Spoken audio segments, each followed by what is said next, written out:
I would just like to reconcile a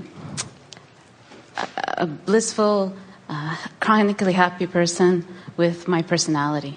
That's not to say that I'm not chronically happy, but when I picture somebody that's just always blissful, I think of you guys, and I think of my mom, that you're full of energy, and you're always smiling, and you're surrounded by people. But what you're really describing is someone who's aware of vibration, who is alert to emotion, who cares about how they feel, and directs thoughts accordingly.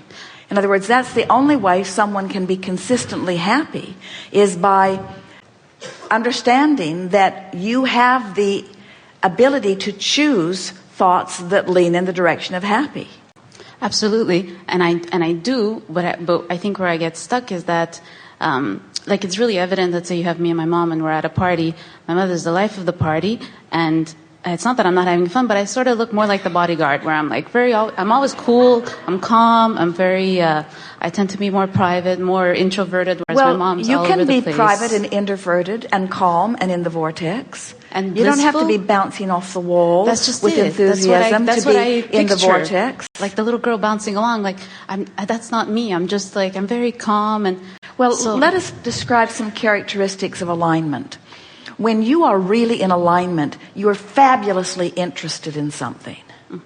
Now, we don't find that bouncing off the wall with enthusiasm. In other words, joy can be overtly offered. There are joyous songs that are full of such rhythm and beat that you can hardly hold your body still when you hear them. But there are joyous songs that fill you that are meditative in nature also. So you get to choose, you get to define who you are. You already have defined who you are, you see. We don't want you to mimic the behavior of others. We want you to get into the vortex and feel your own inspiration.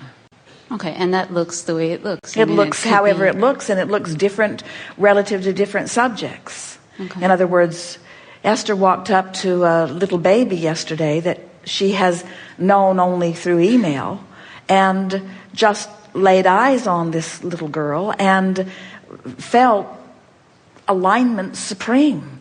But Esther was cool about it. She didn't lick the baby. Absolutely. She wanted to. Yes.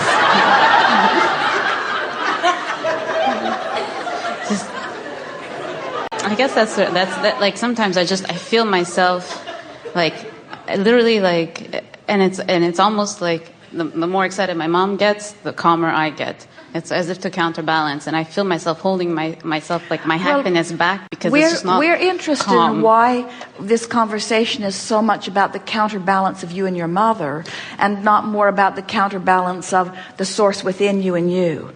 In other words, it's a pretty normal thing for someone to be born to a parent and to be weighing their behavior and their response to life against the behavior and response to life of the parent. But in the same way that we were teasing about weaning you from the necessity for these gatherings to be in Canada, we want you to wean yourself from the approval of your mother, and even from a comparison of your mother, and let all of your comparison be about this thought that I'm thinking feels how, because the way it feels is a keen comparison between how the larger part of me thinks about the same thing. And the larger part of me has got it figured out. The larger part of me has the experience of all of this. The larger part of me is where I have projected myself to be. The larger part of me is the future of my physical manifestation and the current reality of all that I've evolved to.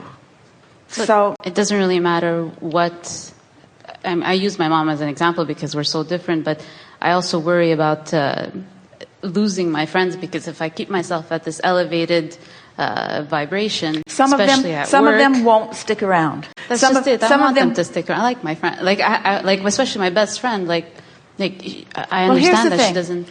your best friend or any person that you know has within them components that align with the source within you and components that don't align with the source within you. So the only question that we would put to you or anyone as you are considering your friendship is, do you trust that your friend has components within her that align with her source and your source?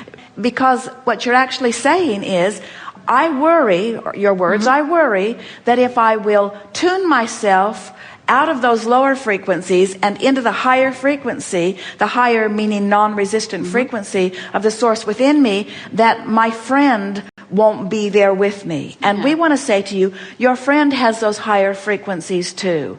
And while you might precede your friend into the vortex, when you hold your friend as your object of attention from inside the vortex, you are an inspiration that in the majority of cases calls your friend into the vortex too. And we got to tell you, friendship in the vortex is way better than friendship not in the vortex. Oh, that's true. Okay. So it would be... next, we wouldn't give up the vortex for any relationship. I know. Yeah, absolutely. So if let's say now that there's someone and this is even a little bit like a technical question. Let's say there's someone in my life that I'm interested, but I don't think he's the one that's in my vortex. Now, do I? I think I know the answer. Then use him for step one experiences to shore up the one who's really in your vortex. Okay. I know that you're not the one, but I think I can use you. I think I can use you for data and sex. No.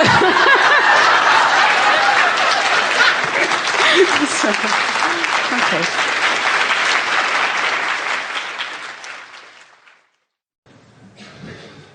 Hello.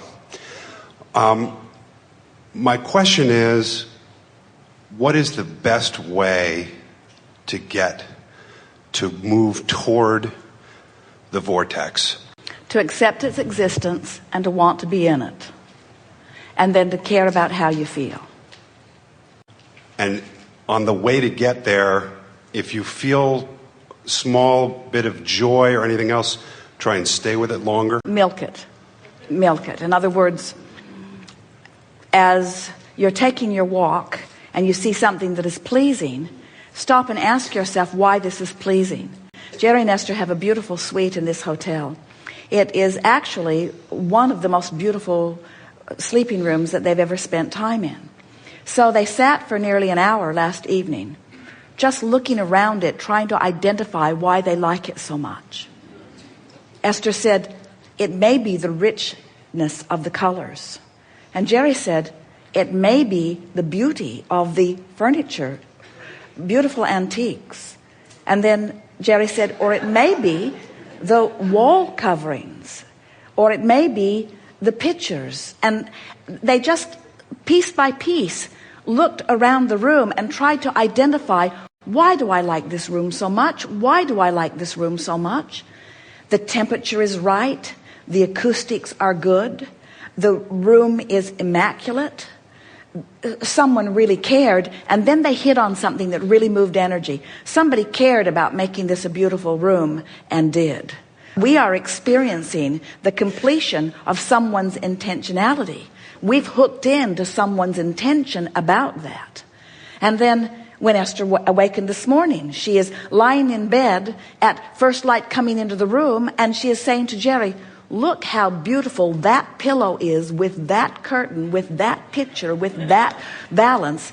And Jerry is laughing because she's still not over it. In other words, they milked it, but it became an interesting and satisfying conversation. Now, for many, that would seem frivolous and unimportant. And we say it's milking the vortex. Milking the vortex. That's a good book. Milking the vortex. Milking the vortex. Milking the vortex. And once you have that, and you have small children, what's the best way to stay in it and get them to not push them away from it? Because you sometimes want to push them away, period. But when you think about it, there is so much more to milk from inside the vortex about your children than there would be in a hotel suite. In other words, there are just endless. If you're having trouble in the beginning, go watch them while they're asleep. Done. And just milk it. Remember who they are. Take pleasure in their defiance. Be thrilled at their display of emotions. Don't ask them to be calm. Agreed. Milking it. You know what we mean by milking it?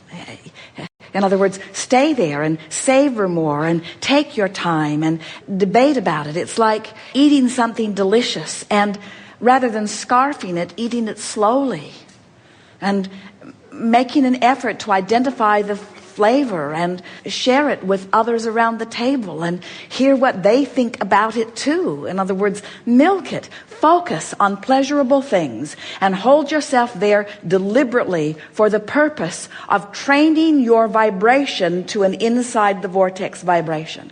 And do it with the things that are easiest first. That's really the most important thing. Do it with the easy things first. And then you get so accustomed to being in the vortex that life won't give you things that are very far away from it. As we were saying to our friend earlier, you don't have a big range of choices because your choices are very close to where you're hanging out vibrationally. So imagine milking it and getting in the vortex and milking it and getting in the vortex and milking it and holding the vibration. Get in there and look through your favorite things. Read your love letters again. List your positive aspects. Look through your pictures that thrill you. Milk it, milk it, milk it, milk it. Train yourself into vibrational accord with what is in your vortex. And then that's where you're hanging out. And now the range of choices that you have are all pretty close to there.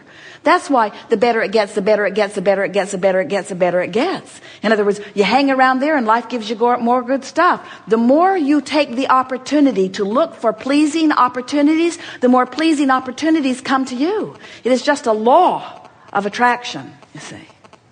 Thank you. Yes, indeed. Your movement energetically has been clear and obvious to us. And from our vantage point of who you are and what's in your vortex, we can pronounce wonderful movement that is obvious to you over the days that will follow. It is our powerful desire that you lighten up in your awareness of life and that you let the reality that is currently wrapped around you in so many emphatic ways release its compelling, attractive grip a bit as you deliberately refocus yourself in the direction of your becoming rather than in the direction of what has already manifested. And it is our promise to you that as you do that, we will stand in the vortex where what you have asked for has already vibrationally been readied for you. And hold steady your request on every subject.